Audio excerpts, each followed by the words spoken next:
Weekly Wheaties 2452, newsletter process, jobs, privacy, movies, Merlin AI. Behind the screens, the Weekly Wheaties newsletter workflow unveiled.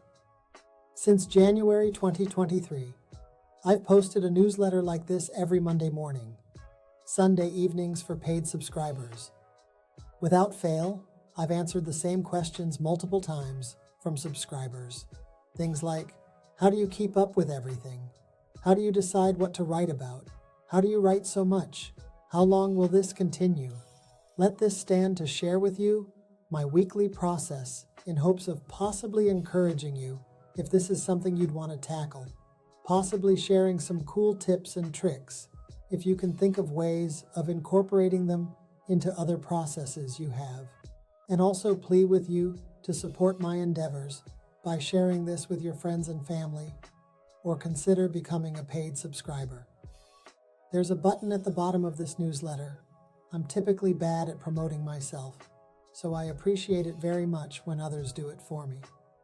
If you feel so inclined, you could even purchase a branded water bottle or desk pad. I can even add other items if there's something you'd like to suggest from the catalog of items.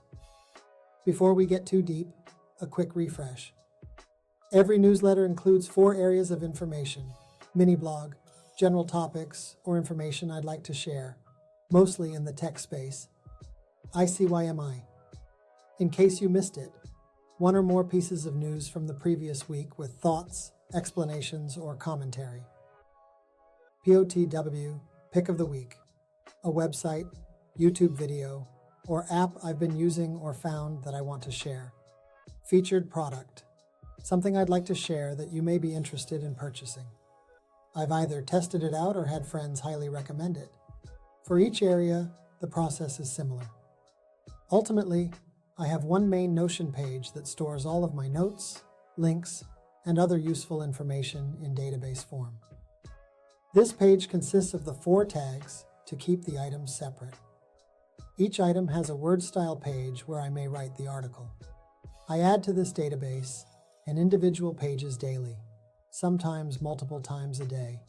Anything I read that will fit in one of the areas gets shared to my Notion database through the app's sharing feature or a web plugin. I can do this from my phone, laptop, or desktop. I mostly write from my desktop, many times from my laptop, and rarely from my phone. However, I don't write bits and pieces at a time when adding something. I may build an outline over time, but everything is written in one sitting for that piece of the newsletter. I do this on purpose for a few reasons. If I were to write a little now and a little later, I may never be completely satisfied or won't make myself stop. Sitting down to write with purpose with a time limit of sorts requires me to complete what I write in the moment. I also know I will forget things, miss something, or even get things wrong. That's part of it. Until the next week at least. I also want to write all at one time to make it come across to the reader as more of a conversation tone of sorts. It doesn't need to be perfect because conversations are never perfect. This is what I think or believe at the given time, and those thoughts can and do change. We've all had thoughts in hindsight about things we wish we would have said sometimes. It's inevitable no matter how long I spend trying to share my thoughts. It typically starts with my phone or laptop. I take in tons of information for every area of the newsletter from multiple outlets across the internet.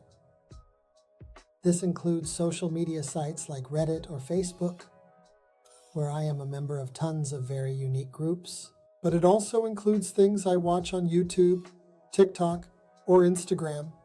Well, the last 2 are typically only because someone sends it to me. Every time I open a web browser, I'm greeted with news articles for the day or week since I use Bing. Com exclusively for search, and it's set as my homepage. I do use Google, but not in the way you think. Every Friday evening, I receive an email from an automation tool I use called Packages. This lists the top 10 technology-related articles from Google for the previous 7 days. This helps me make sure I don't miss anything major should I wish to include it. Lastly, I subscribe to a lot of email newsletters, including but not limited to Charterground News, The Neuron, the Pour Over TLDR. Although other newsletters are the base of most of the information gathered, I also pull from many of the sites you've seen linked before: CNET, TechCrunch, The Verge, Ars Technica, Engadget, and much more. A lot of the topics and products I write about come from random text and emails from you. I love hearing what you have to share or what you'd like to hear about. Please feel free to reply to this email and let me know what you think. Is there a certain topic you'd like me to dive deeper into? Is there something I've never covered you'd like me to write about? Tech-related, at least? Are there parts of this you like or dislike?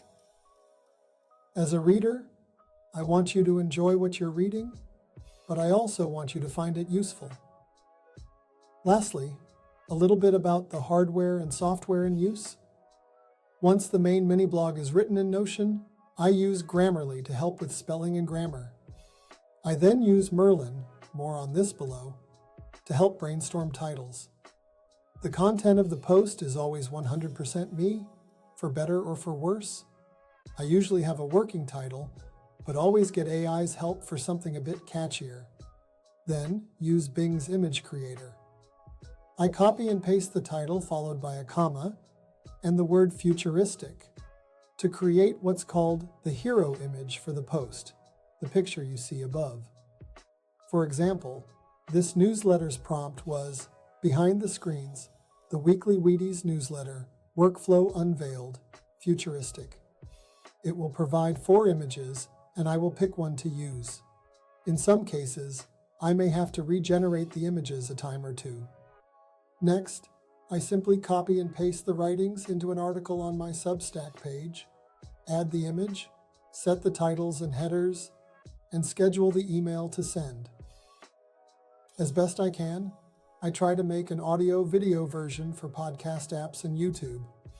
I do this with an AI-cloned version of my voice through VoiceAir. Then, I take the audio over to SoundMade Scene to create the videos you see on YouTube. For news articles, I use ZebraCat to create a quick social clip with stock video, music, and a voiceover. Sometimes this is a random voice, sometimes it's mine. Follow me on TikTok, Instagram, or Facebook to see these when they randomly post. Now, something new for 2025, I'll be utilizing Substack's Notes feature to share deals on softwares and apps I find.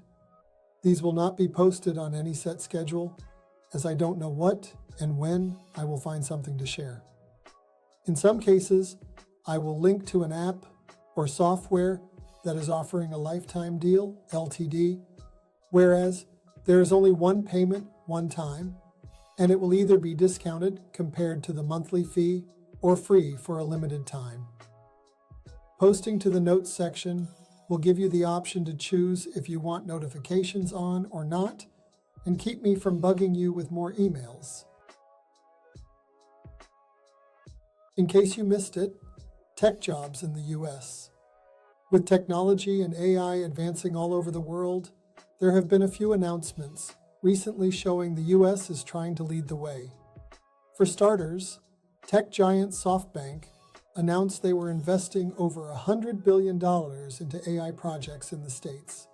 Another large player across the US and Canada, Hut 8, announced a $5 billion data center planned for West Feliciana Parish in Louisiana. This project looks to create several hundred permanent jobs.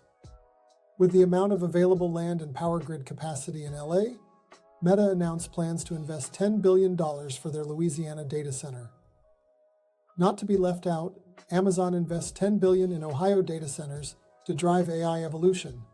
And when they say you can buy everything from A to Z on Amazon, they mean it. Thanks to Hyundai, you can now buy a car on Amazon. Well, kind of. You can order one and check out, then go pick it up at your local dealership.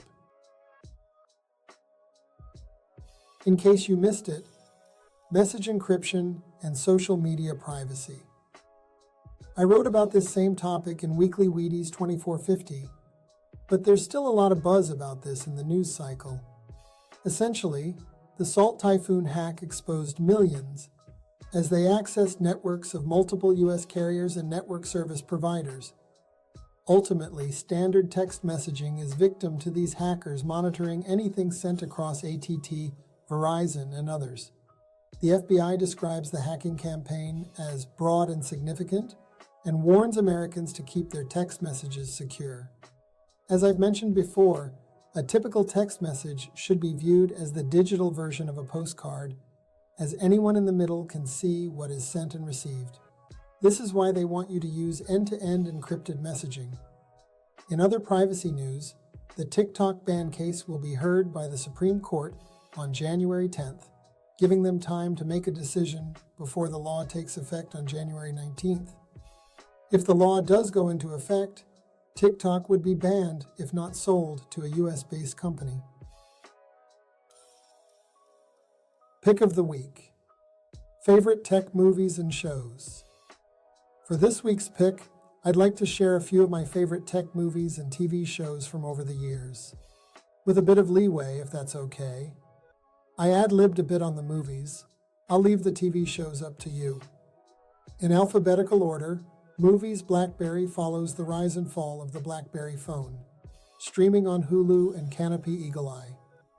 Don't think you can't be tracked throughout your day? This was in 2008. Streaming on Prime Video, Enemy of the State. Sure, they had a cool tech in 2008, but not before the turn of the new century, huh? Think again. Available for rent or purchase in multiple locations. Hackers. Pretty cool early days of new tech. A little out there, but this has a very good roundabout way of explaining crypto too.